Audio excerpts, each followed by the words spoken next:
Hey everyone, Roxaboxa90 here with another Magic the Gathering financial discussion. So I've gotten a lot of people asking me about the Commander 2013 set. And I put up the full deck list spoiler video if you've been watching, and we went over the different deck lists and gave a very quick general overview about it. But a lot of people have asked me, should I buy it? Is it worth it?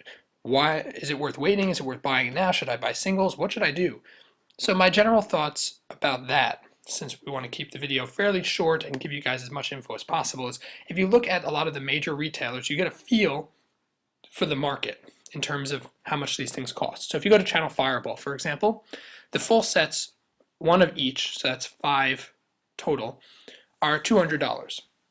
And they have them in stock because a lot of people can't shell out $200 for the decks.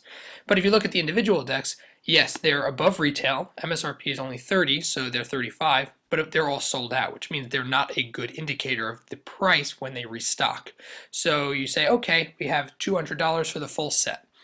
Then you go to Star City, and for them, they've been already starting to try to calculate what they would put for the next group of decks to come in, or when they get them back in stock.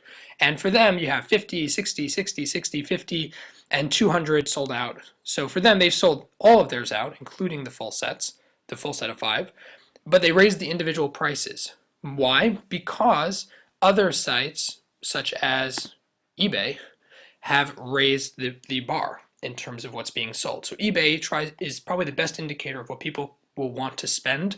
And for eBay, if you look at this set of 5, you have the cheapest set of 5 is 180.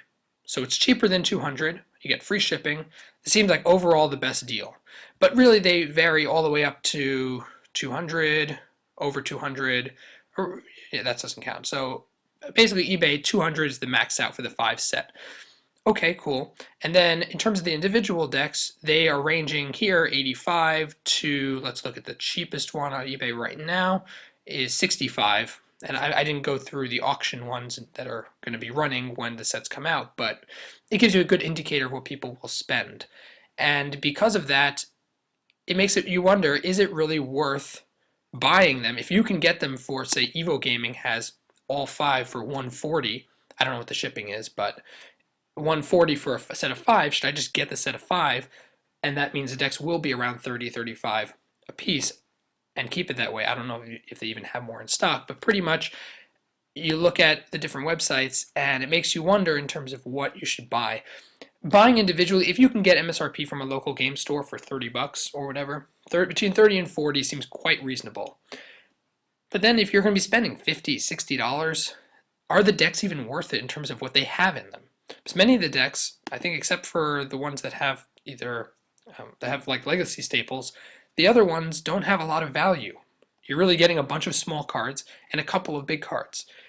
In terms of looking at the Commander 2013, if you look at the Mythic list, you got Avenger of Zendikar, you got Oloro, and maybe Thraxamunder as the Mythics that are $8 or less. Or $8 as the max, and then everything else is lower. If you look at the individual singles, I don't know where I put them, maybe here, no.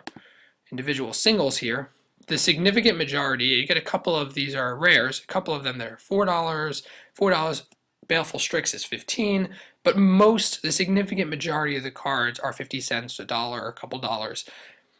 So should you just buy the deck, singles, or if you're going to buy the deck just to get the singles from it, should you just buy the singles individually? It's a good question. I would say that the decks, the reason that you would want to purchase the decks is that they have a long-term value. If you look at, we'll look at ABU because they have them. If you look at the set of 5 from the old Commander sets, this is a long time after they came out, they're about $300. So they're $100 more than what the new sets are retailing at after being out for a very long time. The individual decks, though, you can see 80, 90, 90, 115. eBay's a little less, probably like 70, 70, and 100, let's say, sealed, 50. So if you can get the decks for cheaper, then you should. You should go for it. If you want them as a collectible item, get them sealed, hang on to them. If you're just going to buy them to open them up and play with them, still could be pretty good. You have to compare the values between the singles and the sealed decks. If you're just getting the decks to open up and take out 4 specific singles, I think you should probably lean towards buying the singles individually, unless you're really looking for a certain kind of single. And that's pretty much my overall opinion about it. In terms of, I'm just going to mention, if you're looking for ones that are still 40, Card Kingdom has a couple, has some of the Naya and the one evasive maneuvers, and a couple of the Jund for 40. And yeah, the shipping is expensive, but if you're going to get a couple, then this might be a place you could lay hands on them, whereas Star City and others are sold out. Let me know your thoughts about this below in the comment section as well. Check out my channel sponsors in the description of the video. And as always, Roxabox90 signing out. I'll see you guys next time.